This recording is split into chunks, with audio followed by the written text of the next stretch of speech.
Recently, I got involved with Burners Without Borders, BWB.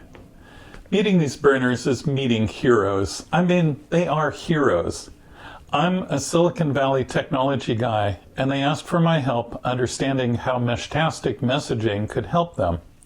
The BWB origin story I heard goes like this. Hurricane Katrina hit the U.S. the same week Burning Man was running. A bunch headed off the playa to help with rescue and recovery efforts. Today, BWB supports 150 projects all around the world. My way onto the playa was as a maker. I'd meet playa artists working on big installations, and they needed software contributions.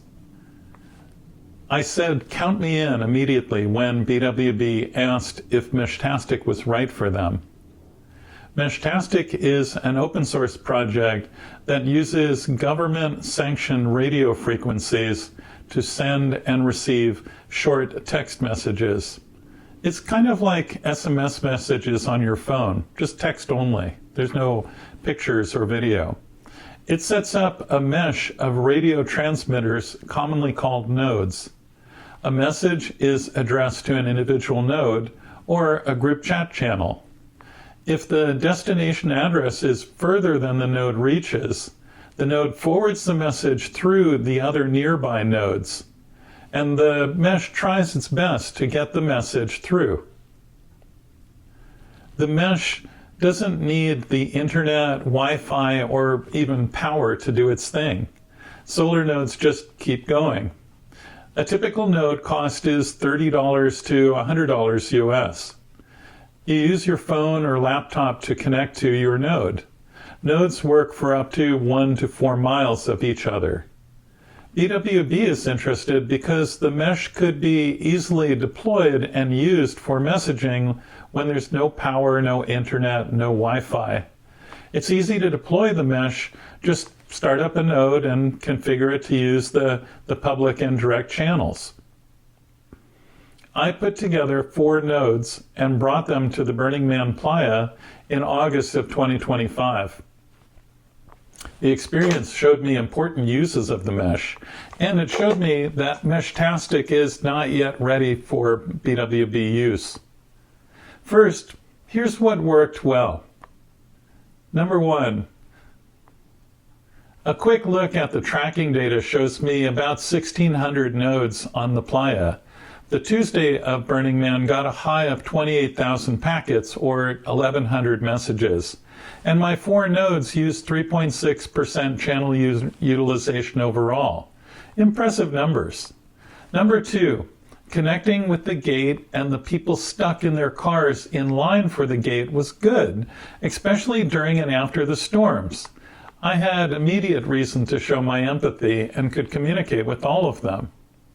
Number 3, camp communications across the entire playa with essentially 0 known dropped packets. Some art cars even were transmitting, about a half a dozen of them. Number 4, the burningmesh.org group worked with the Meshtastic team to develop a custom node firmware to minimize node configuration and improve messaging throughput, especially for the playa. It showed how supportive Meshtastic team is for special use cases. That's really good for everyone. Number 5, of the 4 nodes I brought, they all survived the storms. They all ran on battery for 7 days with solar charging only. Approximately 3.5% channel utilization means you had a lot more bandwidth than was actually used, and approximately 40 nodes were on my map in my little neighborhood. So let's talk about why Meshtastic isn't ready for BWB. Well, first, there's no multiple tenancy. The biggest issue I had was people asking if they could use my nodes from their mobile phones. Nodes are tied to the identity of one user. Imagine a BWB person arriving at a destroyed home in a disaster area and meeting a survivor. The Meshtastic app and software needs a way to do multiple tenancy through my node. A survivor then could log in to my node, send and receive messages on their mobile phone and laptop when they are within Wi-Fi range of my node or any node. That would be multiple tenancy. Number 2, some nodes didn't make it through the storms. Router nodes were on large, tall, and inaccessible places. For example, the Playa Alchemist node disconnected its own power cord during the storm. Some camps planned 5 router nodes, and only 1 was up by the end of the burn. So much destruction. Node setup can be complicated. Each node configures differently. For example, some have GPS hardware and the others don't. Installing new versions may lose your private key and the BLE or Bluetooth pairings. Plus, when you've arrived at a disaster area like a BWB person might, who's thinking about what's the most efficient way to set up multiple nodes? No one. They should be automatically configured. Debugging in the wild is difficult. One camp had a T1000E node that was dead on arrival, and yet it still connect via Bluetooth, but not discover any other nodes. Number 3, location and direction inconsistencies. Many had mesh networking working flawlessly except for the GPS capability. Only some nodes allowed direction to node. They seem to give you random locations, and most of the maps look confusing and wrong. Some attribute the maps looking wrong to an issue with iOS to Android channel configuration. You can use QR codes to do this kind of configuration, and yet using these QR codes between those two platforms might have inadvertently sent out their location on the public channel, cluttering the map. Often the mesh didn't help camps find their own people, and some wouldn't allow direction to node. It's great for texting, but maps were often useless. Number 4, there's no find this person capability. There's no tracking of where someone has been, no direction to node capability, no last time heard from capability, no reliable messaging with confirmation. These would be all very valuable for BWB use. Number 5, Apple iOS iPhone had problems.